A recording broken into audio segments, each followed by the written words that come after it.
क्यों मार डाला तुमने अपनी बीवी को? एक ही सवाल आप मुझसे 1000 बार पूछ चुके हैं। और एक ही झूठ 1000 बार बोलने से वो सच कब से होने लगा विशाल दुबे? अरे आप उसे एक बार ढंग से ढूंढिए तो सही। मैंने उसे नहीं मारा है। मैं यकीन के साथ कह सकता हूं कि वो जिंदा है।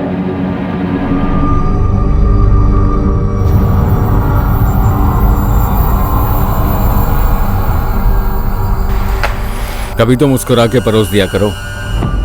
मेरे मुस्कुराने से तुम्हारा पेट भरने से रहा। चाय लाती हूँ। नहीं चाहिए तुम्हारी चाय, नहीं चाहिए तुम्हारा नाश्ता। तुम्हारे बर्ताव से ही पेट भर गया।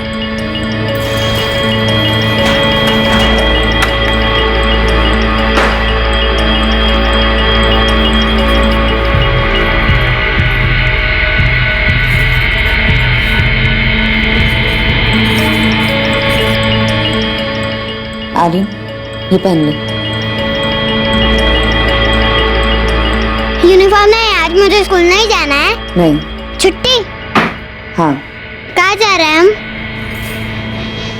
पटना में रहने वाले विशाल और कंचन के बीच में काफी तनाव चल रहा था। 8 जुलाई 2019 का वो दिन उनकी जिंदगियों को सर के बल उल्टाने जा रहा था। इस दिन इनकी सांझी जिंदगी में एक चौंकाने वाला और दुखद मोड़ आने वाला था। और उसी दौरान पटना से 100 किलोमीटर दूर गया में होने जा रहा था एक कत्ल।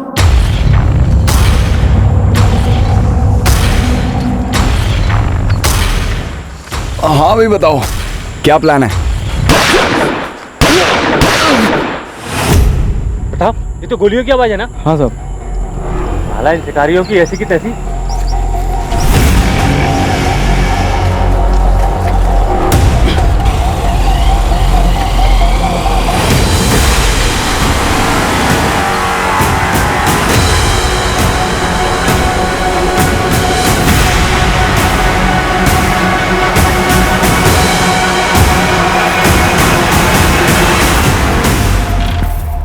कंचन, कहाँ जा रही हो? बाहर। दादी, आज मेरी छुट्टी, नो स्कूल। बाहर जा रही हो, लेकिन जा कहाँ रही हो? घर से बाहर। बाय दादी।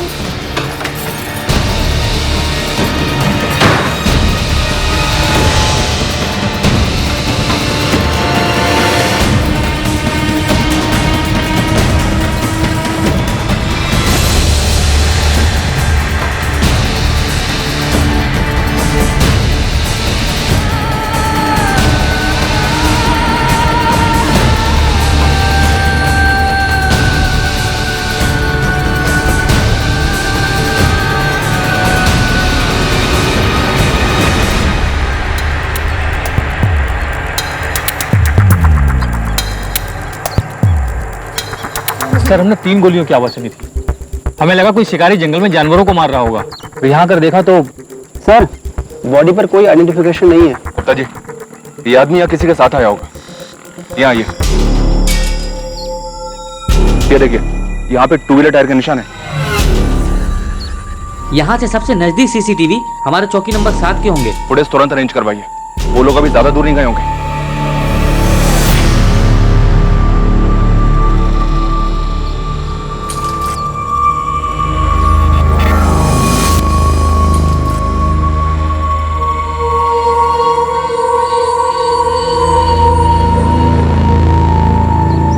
बाबू, बाबू। जी सर। अरे गौरी मोड़ पर मर्डर हुआ है। क्या? सीसीटीवी फुटेज जल्दी निकाल, पुलिस को देनी है। जी सर।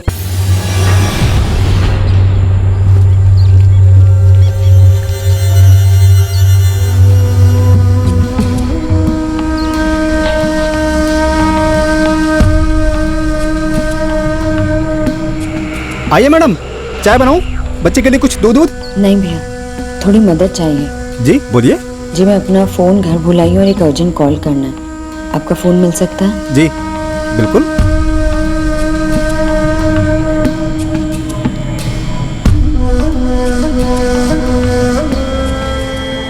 मैम, आपकी रिक्वेस्ट हमने नोट कर ली है और 24 घंटों के अंदर आपका पार्सल आपके घर पहुंच जाएगा। आप निश्चिंत रहिए।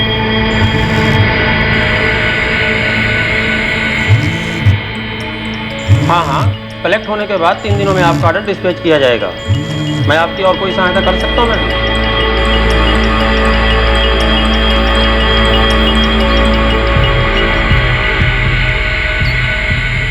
भैया। क्या वो मैडम लग नहीं रहा है? नहीं भैया, थैंक यू। मम्मी हम घर कब जाएंगे? थोड़ी देर बाद। पापा भी आते तो बहुत मजा आता, पिकनिक मनाते सब, है ना मम्मी?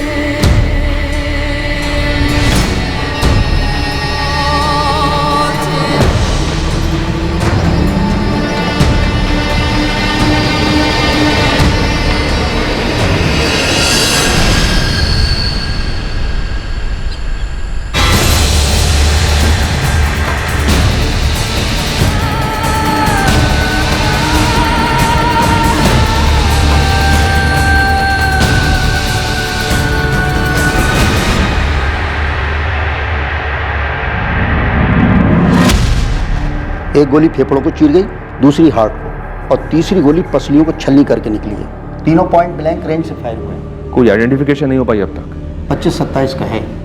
स्ट्रगल के कोई निशान नहीं है। धोखे से जंगल में बुलाया होगा और फिर मर्डर, ऐसा ही कुछ लगता है। अभी तो पता नहीं, लेकिन कुछ कहानी तो होगी होगी।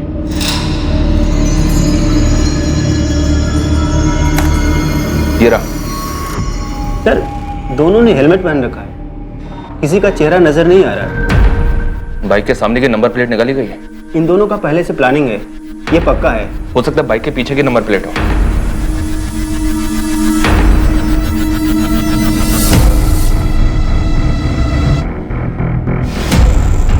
पीछे भी नहीं है, मतलब लीड मिलने के सारे रास्ते ब्लॉक किए गए हैं। हेलमेट पे भी ऐसा कुछ नहीं है जिससे कोई क्लू मिल सके। बल्लभ, जी सर। इस फुटेज को गया के सारी ट्रैफिक स्टेशंस में फॉरवर्ड करो। कहीं ना कहीं के सीसीटीवी से कुछ तो पता चलेगा इन दोनों के बारे में।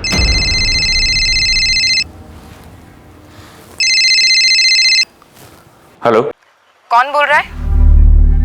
कौन बोल रहा है मतलब? फोन आपने किया है, आप कौन बोल रही हैं? मैं असिस्टेंट सब इंस्पेक्टर नगमा अहमद बोल रही हूँ। क्या हो मैडम, मुझे फोन क्यों किया? आप किसी कंचन दुबे को जानते हैं? मैडम वो मेरी वाइफ है, मेरा नाम विशाल दुबे है। आपकी बीवी कंचन ने आपको 1 घंटा पहले कॉल किया था? मुझे तो कोई कॉल नहीं आया। क्यों? अपने फोन से नहीं किया था, एक चाय वाले के फोन से किया था, वहीं से मुझे आपका नंबर मिला है। मैडम मैं ऑफिस में था, काम कर रहा था, मेरा फोन साइलेंट था। लेकिन बात क्या है? विशाल, मैं बेदार घाटी से बोल रही हूँ। तुम्हारा बेटा आर्यन मेरे साथ है और तुम्हारी बीवी कंचन गायब है। गायब मतलब? मैडम आर्यन कहाँ है, कैसा है वो? मैडम वो औरत मुझे परेशान लग रही थी। बेटा आर्यन, तुमने बिल्कुल ही नहीं देखा तुम्हारी मम्मी कहाँ किस तरफ गई? नहीं आंटी, मैं सोया हुआ था, जब मैं उठा तब मम्मी नहीं थी।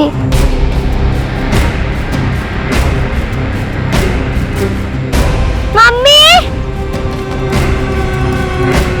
मम्मी,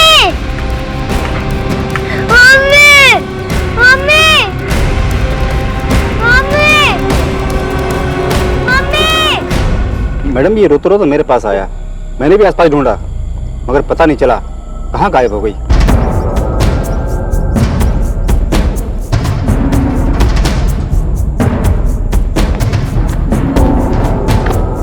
मैडम काफी ढूंढ लिया मैडम, कहीं पे भी कोई औरत दिखी नहीं और ना ही कुछ ऐसा दिखा जिससे लगे कि औरत को कुछ हुआ हो। बच्चे को यहाँ अकेले ले आई, फिर गायब हो गई है। कोई घरेलू मामला लगता है। मैडम आत्महत्या, नदी में कूद कर।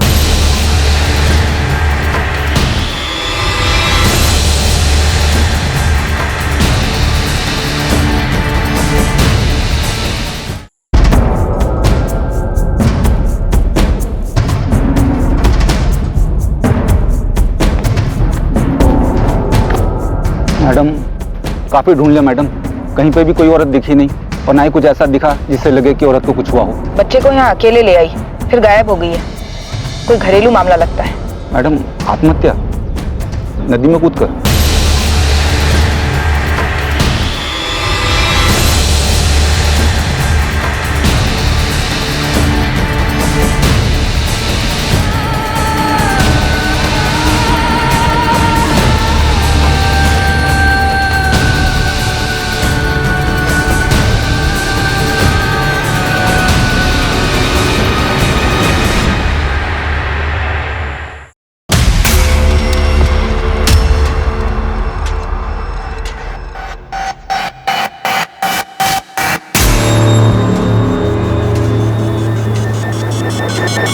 The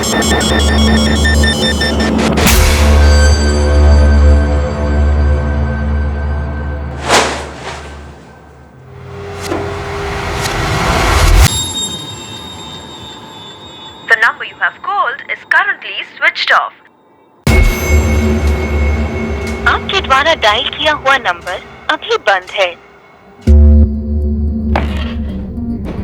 सर, कंचन दुबे का फोन अभी भी स्विच ऑफ आ रहा है। फोन रिकॉर्ड के लिए रिक्वेस्ट डाल दिए। नदी के पास सर्च ऑपरेशन का क्या हुआ? अभी तक कुछ नहीं मिला है सर। बच्चे से दोबारा बात करनी पड़ेगी, पति से तो डेफिनेटली बात करनी पड़ेगी। कंचन के साथ कुछ भी हो सकता है। लग तो रहा है कि पति पत्नी के बीच का कोई झगड़ा है।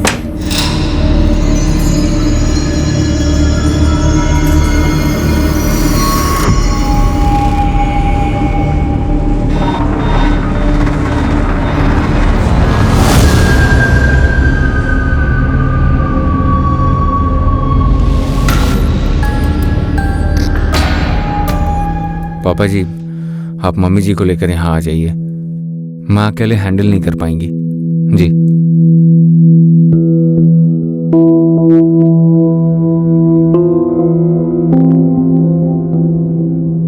बेटा, मम्मी ने तुमसे कुछ नहीं कहा? नहीं कहा, मैंने पूछा भी था। पापा, मम्मी कब आएगी?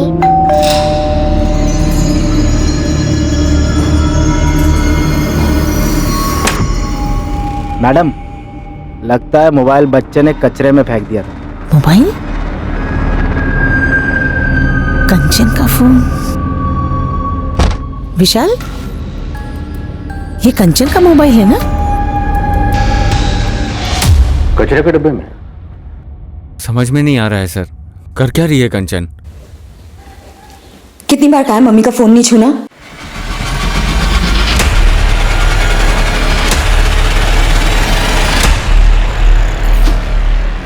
आपके पास कंचन के इस मोबाइल का पासवर्ड है? नहीं सर। फोरेंसिक वाले आज ही खोल के देते हैं तो ठीक, वरना किसी मोबाइल की दुकान पे जाओ और खुलवा कर ही लौटना। जी सर। विशाल, मामला थोड़ा प्लानिंग वाला लग रहा है।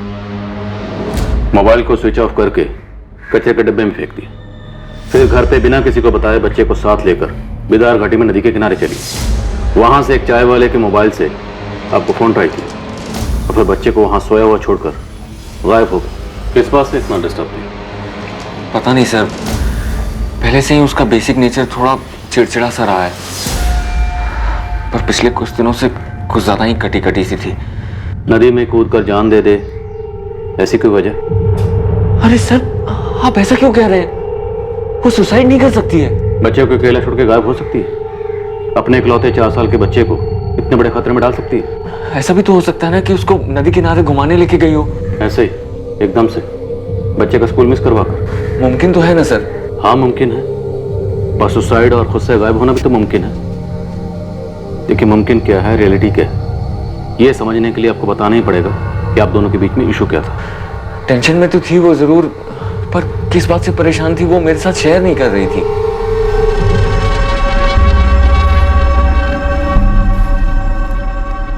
कंचन, हमारी शादी के 6 साल तुम ज्यादातर ऑफ मूड में ही रही, पर पिछले 1 हफ्ते से तुमने बेसिक बात भी बंद कर दी है। अगर तुम अपनी प्रॉब्लम शेयर नहीं करोगी तो हमारे बीच की चीजें ठीक कैसे होंगी? शेयर कर सकती तो इतने साल नहीं बीतते हमारे मसलों में। और वैसे भी जरूरी नहीं है कि मेरी लाइफ की हर एक चीज तुम्हारे इर्द गिर्द घूमे विशाल। मेरी अपनी भी कुछ प्रॉब्लम्स हो सकती हैं, मेरी बॉडी की टेंशन, स्ट्रेस, कुछ भी। तुम उन्हें सुधार नहीं सकते, पर बदतर जरूर बना सकते हो। कंचन, हमारे बीच रिश्ता इस कदर बिगड़ गया है। मुझे नहीं पता, मैं बस कुछ बताना नहीं चाहती। हमारे इश्यूज का या तुम्हारे इश्यूज का आर्यन पे क्या असर हो रहा है ये तो पता ही है ना तुम्हें। कंचन, शादी के 6 महीने तो सब ठीक था, तुम खुश थी, मैं खुश था, फिर अचानक से क्या हो गया? तुम्हें अब थोड़ा सा भी प्यार नहीं है ना मुझसे? ऐसा नहीं है विशाल। तो कैसा है कंचन? अपनी शक्ल देखी है पिछले 1 हफ्ते में? खुद की आवाज सुनी है? एकदम खामोश हो गई हो। प्लीज मुझे बताओ ना, प्रॉब्लम क्या है? आखिरी बार कह रही हूँ, दोबारा मत पूछना। तुम कुछ नहीं कर सकते हो विशाल, इसलिए फिजूल में बीच पे मत पड़ो। बेटा जब तुम नदी किनारे मम्मी के साथ गए थे, वहां तुम्हारी मम्मी से कोई मिला था या मिलने आया था? तुम्हें क्या लगता है तुम्हारी मम्मी तुम्हें वहां क्यों लेकर गई होगी, वो भी स्कूल की छुट्टी कराकर? मम्मी कुछ बोल नहीं रही थी, मुझसे ठीक से बात भी नहीं कर रही थी, गुस्सा थी।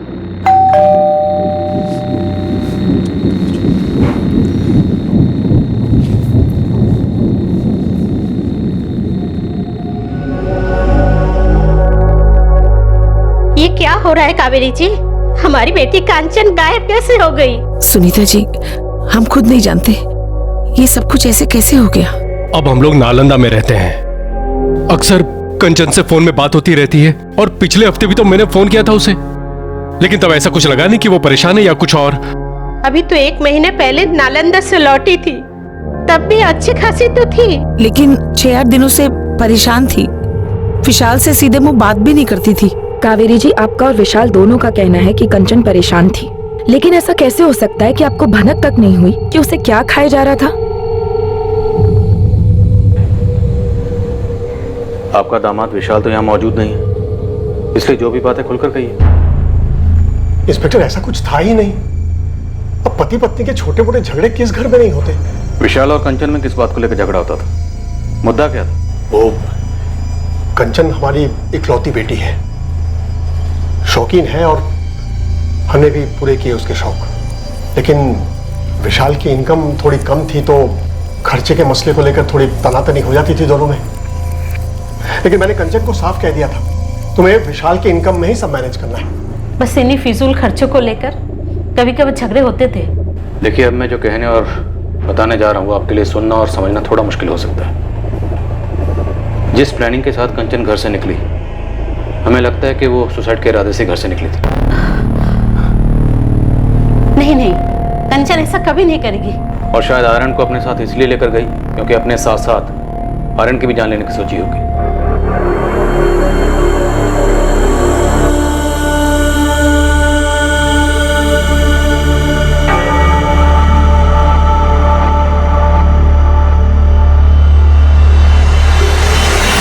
कंचन आर्यन को कोई नुकसान नहीं पहुंचा सकती। और ये कैसी बातें कर रहे हैं आप? हमारी बेटी कभी सुसाइड कर ही नहीं सकती। देखिए, अगर उसे कहीं जाना ही होता तो अकेली जाती, अपने बेटे को साथ में लेकर क्यों जाती? देखिए, हमें लगता है कि वो सुसाइड के इरादे से गई थी, हिम्मत नहीं कर पाई, इसलिए हताश होकर अपने बच्चे को वहीं छोड़कर अकेले कहीं चली गई, या शायद नदी में कूद गई।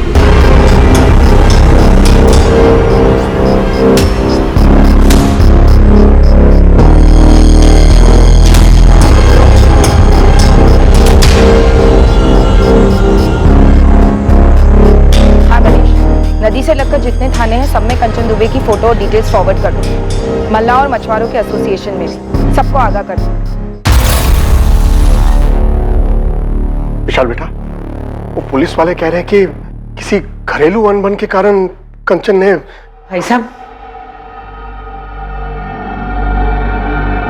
कंचन का व्यवहार बद से बदतर होता जा रहा था। वो सिर्फ विशाल से ही नहीं बल्कि मुझसे भी बहुत रूखी तरह बात करती थी।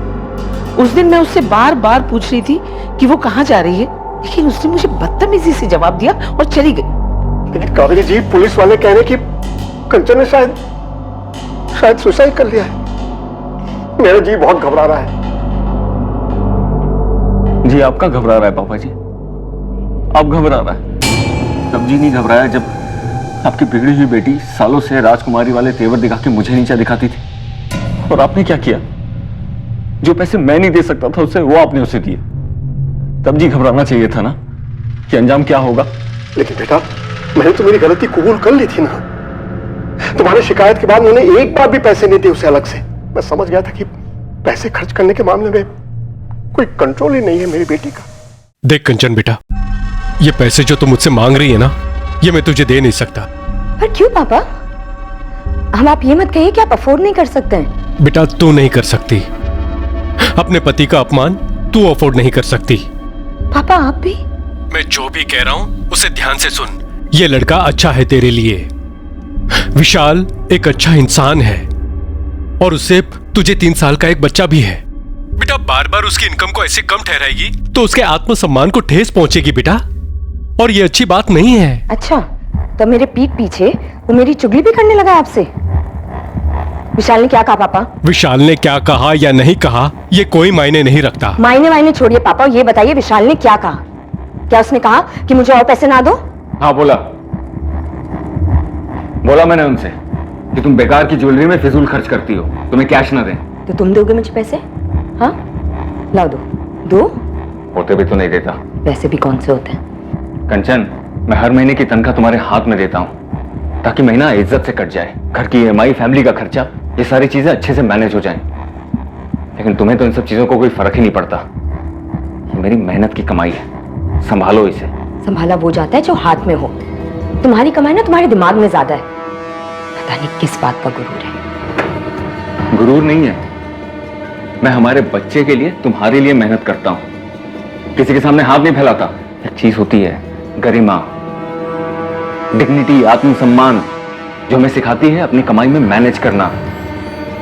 जरूरी क्या है और फिजूल क्या है, इसमें फर्क समझो कंचन। विशाल बेटा, तुम्हें लगता है किसी पैसों के मसलों को लेकर कंचन ने अपने साथ कुछ कर दिया है? मुझे क्या पता पापा जी, वो कभी अपनी आदत से बाज ही नहीं आई। आप कहते हैं कि आपने उसे पैसे देने बंद कर दिए थे, लेकिन उसकी ज्वेलरी की शॉपिंग कभी बंद ही नहीं हुई।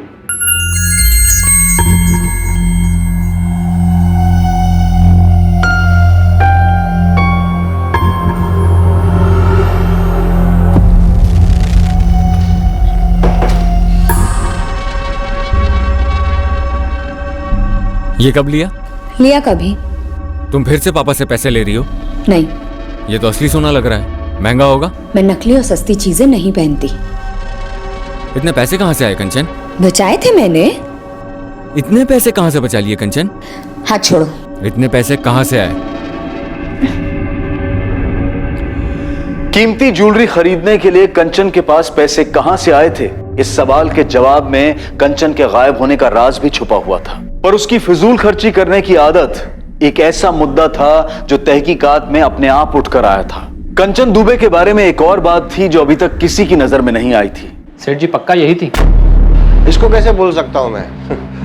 हर बार 2-3 हफ्ते में एक बार तो आती है खरीदने कुछ ना कुछ, और 40-50 हजार तक तो खरीदी कर ही लेती है। लेकिन बाप तो बोला था उसने पैसे देने बंद कर दिए थे। सर, हर महीने 40 से 50 हजार के जेवर खरीदती थी और उसके पति की सैलरी लगभग 55,000 है। सर, कोई बड़ा झोल लगता है। सर, ये कंचन के पिछले 6 महीने के कॉल रिकॉर्ड्स। शक करने जैसी कोई बात नहीं। माँ बाप से बात होती और कभी कभार विशाल से।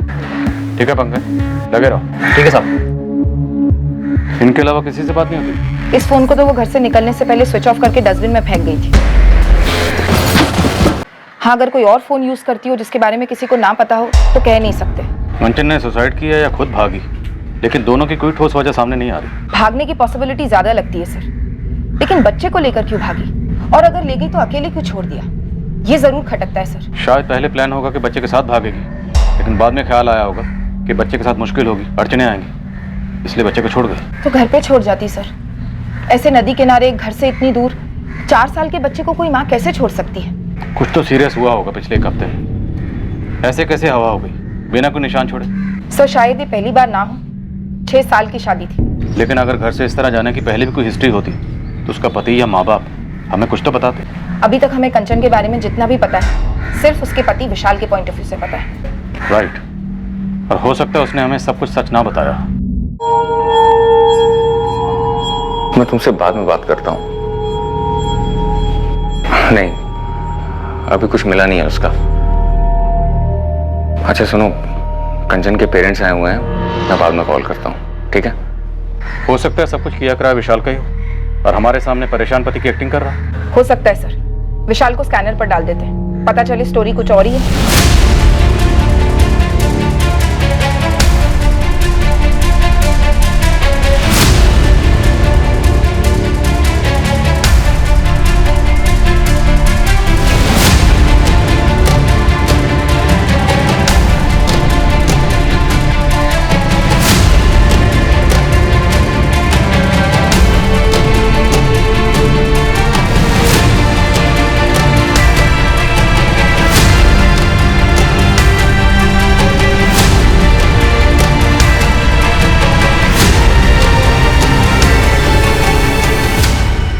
कभी कुछ बताती नहीं है। कहती है मार्केट जा रही हूँ, फिर 2-3 घंटे बाद लौटती है। और कभी आर्यन को स्कूल छोड़ने जाती है तो फिर शाम को ही आती है, दिन भर गायब।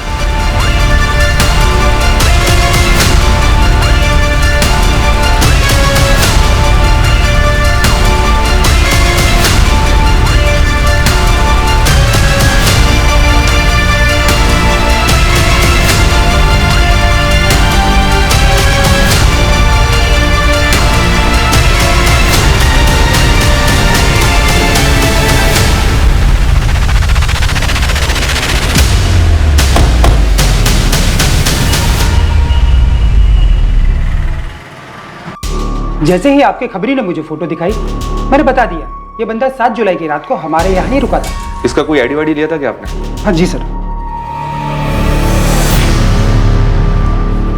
हाँ सर, ये महेश शर्मा नाम था इसका। अगले दिन जल्दी चेकआउट हो गया था, 8 जुलाई की सुबह करीबन 6:30 बजे।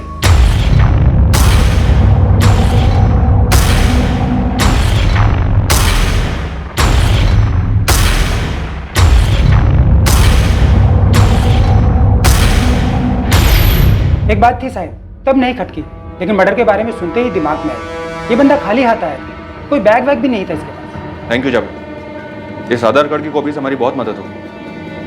कम से कम इस लाश को एक नाम तो मिला, महेश शर्मा। एड्रेस मिला है पटना का रहने वाला।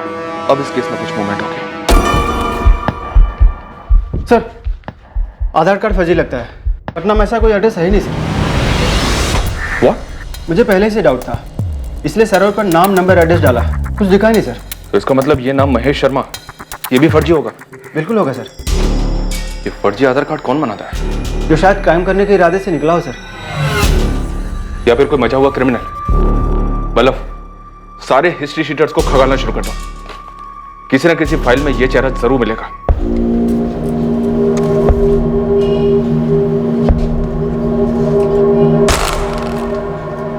चलिए। इंस्पेक्टर, मैं खाली नहीं बैठा हूं, काम करता हूं। और वो मेरा ऑफिस नहीं है जहां पे आपका ये कांस्टेबल अचानक से धमक पड़े। और ये क्या धमकी वाले आवाज में मुझे यहाँ बुलाया जा रहा है? ये क्या तरीका है? पत्नी किसकी गायब है? माना कि मेरी पत्नी गायब है, और मैं भी चाहता हूं कि वो जल्द से जल्द सही सलामत मिले, लेकिन मैं जॉब करता हूं। अपनी नौकरी ढंग से नहीं करूंगा तो ये जॉब भी मेरे हाथ से जाएगा। और फिर शायद दीपिका भी हाथ से जाएगी। मुझे ऐसा क्यों लग रहा है कि आप लोग मुझ पे शक कर रहे हैं कि कंचन के गायब होने में मेरा हाथ है? तुम्हारी पत्नी गायब है, हमें कोई सुराग नहीं मिल रहा, और अब हमें पता चल रहा है कि तुम्हारी जिंदगी में एक दूसरी औरत है, दीपिका। आप लोग मेरी पर्सनल लाइफ में क्यों घुस रहे हैं?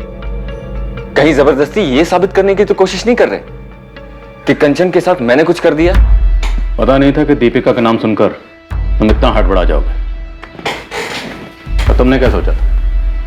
तुम हमें दीपिका के बारे में नहीं बताओगे तो हमें उसके बारे में कुछ पता नहीं चलेगा। सर, दीपिका अग्रवाल पूरा नाम है। विशाल दुबे की काफी खास दोस्त लगती है। रात को 2-3 बजे तक भी मैसेजेस एक्सचेंज होते हैं। पटना की है? यस सर, फोन रिकॉर्ड्स में उसका फोटो, एड्रेस सब मिला है।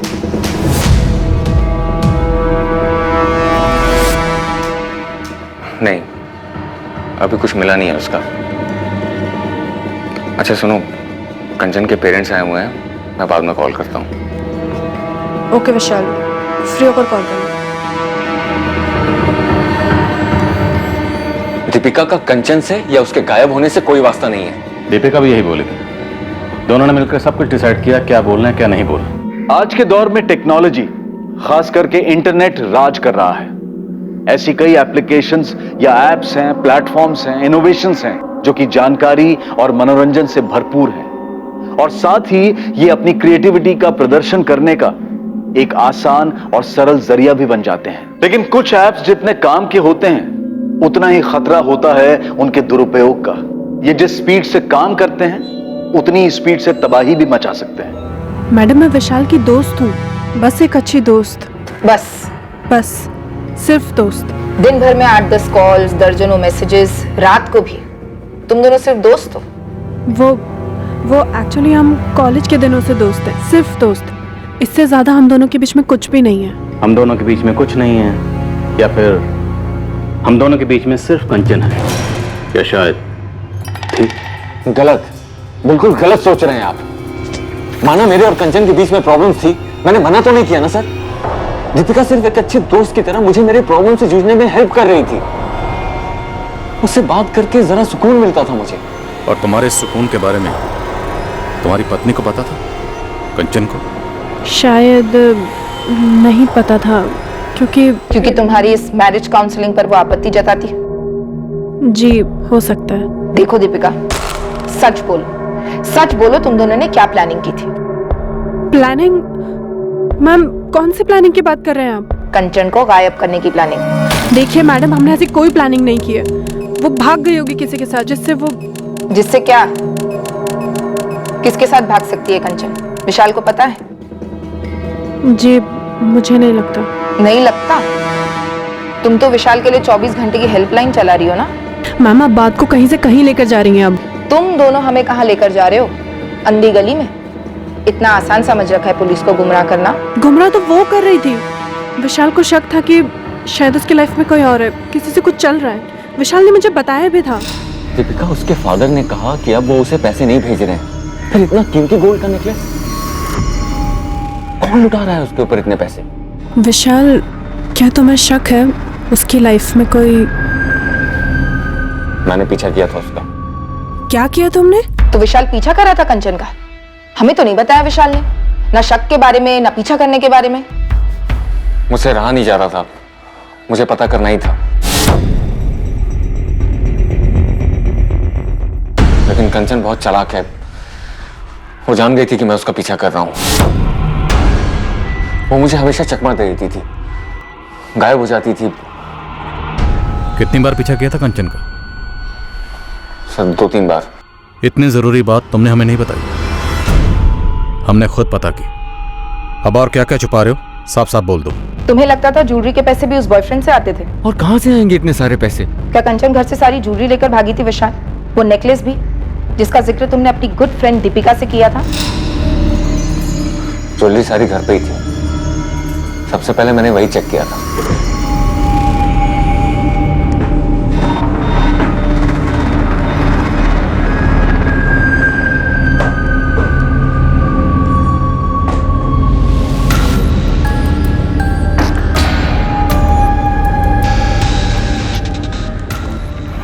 सबसे पहले मुझे यही लगा सर कि कंचन आर्यन को बिदारघाटी छोड़कर अपने लवर के साथ भाग गई है। लेकिन सारी ज्वेलरी घर पर ही थी और कोई कैश भी लेकर नहीं गई। मैंने उसका बैंक अकाउंट चेक किया था, कुछ भी विड्रॉल नहीं हुआ है। विशाल, तुम्हारी बीवी कंचन के पास एक मोबाइल और होगा, उसके बारे में तुम्हें कुछ पता होगा सर, पर मुझे नहीं मालूम। दरअसल मुझे उसके बारे में कुछ मालूम ही नहीं है, क्योंकि हमारी बात ही नहीं होती थी। हमेशा हमारे बीच में उसके इस फिजूल खर्च को लेकर अनबन रहती थी। पर एक बात कहूंगा सर, वो आर्यन के साथ ऐसा नहीं कर सकती थी। बहुत प्यार करती थी उसके साथ, उसकी माँ है वो। मुझे तो यकीन ही नहीं हो रहा कि वो आर्यन को ऐसे छोड़कर भाग गई। सुसाइड वाली बात तो मैं मान ही नहीं सकता सर। अपनी जिंदगी से बहुत प्यार है उसे।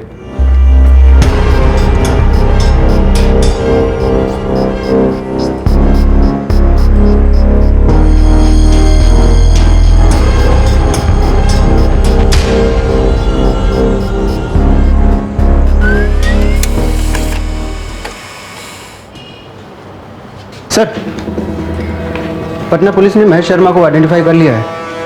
आपका अनुमान सही था सर। ये हिस्ट्री शीटर है, ललित सेंगर नाम है इसका।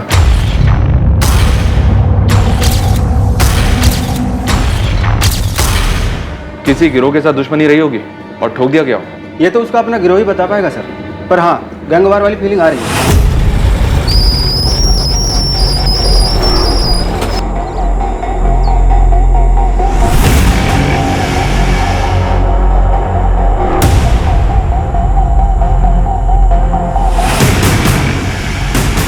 हाँ भाई बताओ, क्या प्लान है?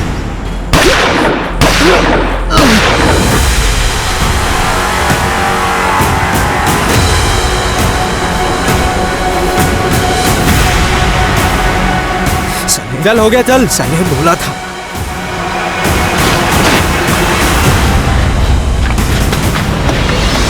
मतलब पटना चलते हैं। इस ललित सिंगर की फाइल कौन से थाने में? जूनानगर थाना सर। नहीं, ये नेकलेस उस दुकान से नहीं है जहाँ से वो बाकी जेवर खरीदती थी। घर से कोई ज्वेलरी लेकर नहीं निकली तो किसी प्रेमी के साथ भाग जाने वाला एंगल तो यही रूल आउट हो जाता है। मैडम, पति के साथ 36 का आंकड़ा था, छोड़कर चली गई। जमीन आसमान एक करेंगे, ढूंढ निकालेंगे, क्या होगा उससे? कंचन बोलेगी मुझे इसके साथ नहीं रहना है, फिर चली जाएगी। कौन रोक सकता है भला? लेकिन पंकज, जिस तरह कंचन गायब हुई, बच्चे को ऐसे नदी किनारे अकेले छोड़कर, मुझे कुछ अजीब लगता है। मैडम, वो नेकलेस जो विशाल दुबे दिखा रहा था, ये रहा।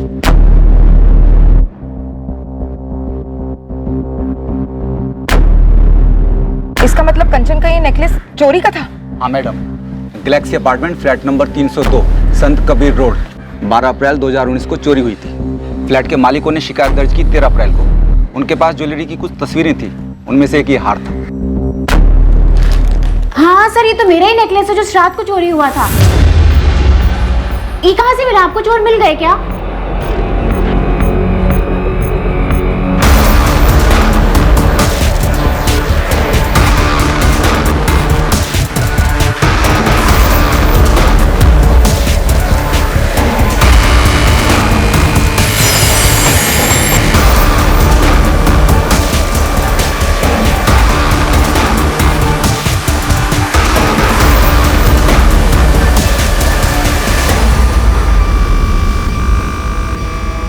विशाल और कंचन दुबे, आप जानती हो ना? सर, ये नाम तो मैंने पहले कभी नहीं सुने। और मेरी बाकी की ज्वेलरी कहाँ है? खोज जारी है, लेकिन ये पक्का आप ही का नेकलेस है? बिल्कुल मैम, ये मेरा ही नेकलेस है। और पुलिस स्टेशन में रिपोर्ट कराते वक्त मैंने अपने नेकलेस की फोटोग्राफ्स दी थी साथ।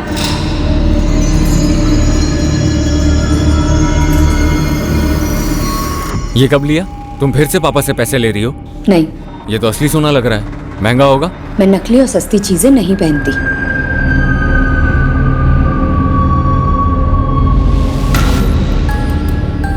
विशाल बेटा, पुलिस का फोन था, कुछ पता चला कंचन का? पापा, पुलिस कह रही है कि कंचन का वो पेंडेंट चोरी का था। क्या? ये क्या कह रहे हो तुम? ये पुलिस कह रही है कि बाकी की ज्वेलरीज भी लेकर आने को, शायद वो भी चोरी। पापा, ये कंचन क्या कर बैठी? कहाँ किस चीज में फंस गई है वो?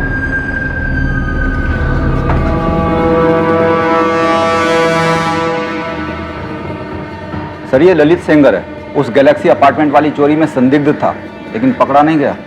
5000 का इनाम है इस पर। अगर वो नेकलेस इस ललित सेंगर ने चुराया था तो वो कंचन के पास कैसे पहुंचा होगा? कंचन एक हाउसवाइफ और ये एक हिस्ट्री शीटर, दोनों का आपस में क्या कनेक्शन होगा? सर, ये ललित सेंगर है, उस गैलेक्सी अपार्टमेंट वाली चोरी में संदिग्ध था, लेकिन पकड़ा नहीं गया। 5000 का इनाम है इस पर। अगर वो नेकलेस इस ललित सेंगर ने चुराया था तो वो कंचन के पास कैसे पहुंचा होगा? कंचन एक हाउसवाइफ और ये एक हिस्ट्री शीटर, दोनों का आपस में क्या कनेक्शन होगा? सर, गया पुलिस से अपडेट आई है। इस ललित सेंगर का 2 दिन पहले मर्डर हो गया, किसी ने गोली मारकर हत्या कर दी इसकी। गोली मारकर हत्या? हाँ सर, और ये इत्तेफाक नहीं लगता। डेट ऑफ मर्डर 8 जुलाई 2019, जिस दिन कंचन भी गायब हुई।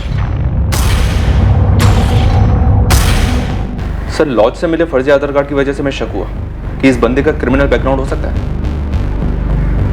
घर में चोरी का सस्पेक्ट ललित सेंगर।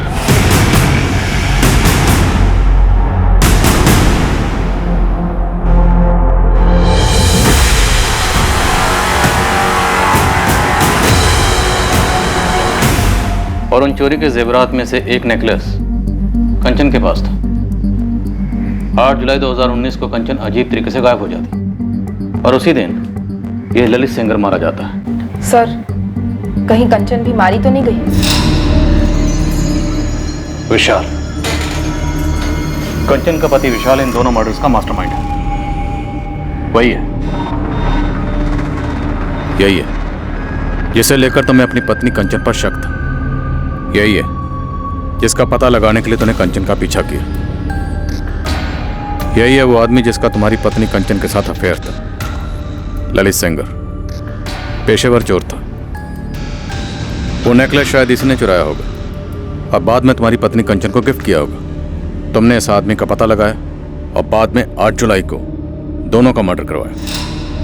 सर कंचन दिल से बच्ची है, एक बिगड़ी हुई बच्ची, लेकिन मेरे बच्चे की माँ भी तो है और बहुत प्यार करता हूं मैं उससे। मुझे नहीं पता कि वो मुझसे कितना प्यार करती है, प्यार करती भी है कि नहीं, लेकिन मैं यही यकीन करना चाहूंगा कि वो मुझसे प्यार करती है, चाहे जितनी भी प्रॉब्लम हो हमारे बीच। लाश कहाँ है विशाल दुबे? कैसे मरवाया या मारा? नदी में ढकेल कर? क्यों मार डाला तुमने अपनी बीवी को? एक ही सवाल आप मुझसे 1000 बार पूछ चुके हैं और एक ही झूठ 1000 बार बोलने से वो सच कब से होने लगा विशाल दुबे? सर 1 मिनट, थोड़ा अर्जेंट। सर शेखपुरा से मैसेज आया है, कंचन की बॉडी मिल गई। नदी से? जी सर, बहकर नदी के किनारे आ गई।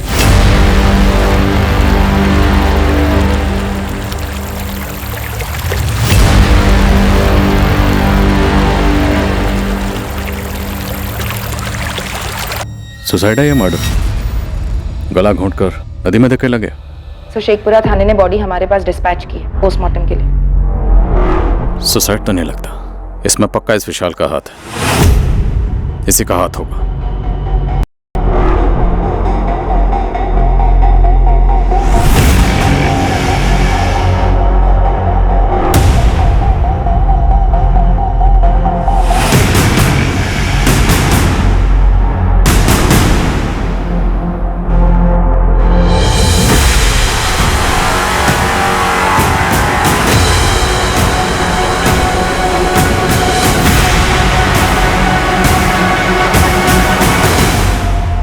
क्या विशाल ने ललित सेंगर के कत्ल की सुपारी दी थी और उसी दिन अपनी पत्नी कंचन दुबे को आत्महत्या करने के लिए मजबूर कर दिया था, या कंचन को भी मारकर या मरवाकर उसकी लाश को नदी में बहा दिया था, या फिर विशाल सच बोल रहा था कि उसका इस सब से कोई ताल्लुक नहीं था? ललित के कत्ल और कंचन की मौत के बीच की कड़ी वो नेकलेस था, लेकिन इस केस की एक और कड़ी थी, एक ऐसा पहलू जो अभी तक सामने नहीं आया था, पर इसकी वजह से किसी की आवेश भरी आंखों में खून उतर आया था और इसी कारण 2 जिंदगियां खत्म हुई थी। इस केस की तहकीकात कैसे आगे बढ़ी और इस हत्याकांड की हकीकत को कैसे सामने लाया गया, ये हम देखेंगे कल रात इस केस के दूसरे और आखिरी भाग में। अब मैं अनूप सोनी आपसे विदा लेता हूं, फिर मुलाकात होगी। और याद रखें, क्राइम और आपके बीच में सिर्फ इतना फर्क है कि आप कितने सतर्क हैं। सतर्क रहें, सुरक्षित रहें। जय हिंद।